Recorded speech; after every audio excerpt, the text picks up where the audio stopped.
अंग चोराची भूमिका घेताय त्याच्यावर मी तुम्हाला स्पष्ट सांगतो, कायदा सुव्यवस्था बिघडवण्याचा ठेका काय फक्त या मुस्लिमांनीच घेतलाय असं नाही. आम्ही जर बिघडवायचं ठरवलं कायदा सुव्यवस्था, आम्ही जर ठरवलं तर ज्या हाताने गाई कापतात त्या हातच धडापासून वेगळे करू, त्या हातच धडापासून वेगळे करू. ज्या नजरा आमच्या आया बहिणींकडे जातात ते डोळेच काढून टाकू. ही अवलादच हायब्रिड आहे, ही अवलादच हायब्रिड आहे.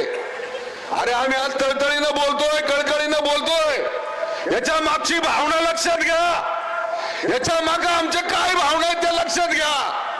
अरे आज जर बोललो नाही, आज जर आम्ही फिरलो नाही, आम्ही फक्त आमदार म्हणून आम्ही आमच्या ऑफिसमध्ये निवांत बसलो, उद्या ही घटना माझ्या घरात घडेल, उद्या ही घटना तो ट्रोल करतो त्याच्या घरात घडेल, त्याच्या गावात घडेल, त्याच्या गावातलं घर, त्याच्या गावातली अस्मिता, देव, धर्म सगळं संकटात येईल.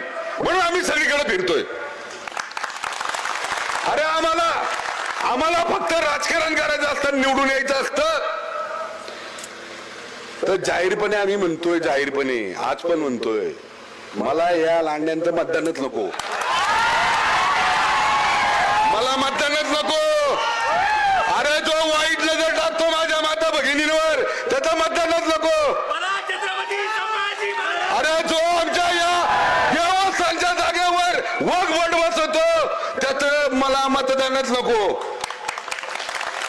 अरे इथून पुढे आमदार नाही झालो तरी चालेल, पण शेवटच्या श्वासापर्यंत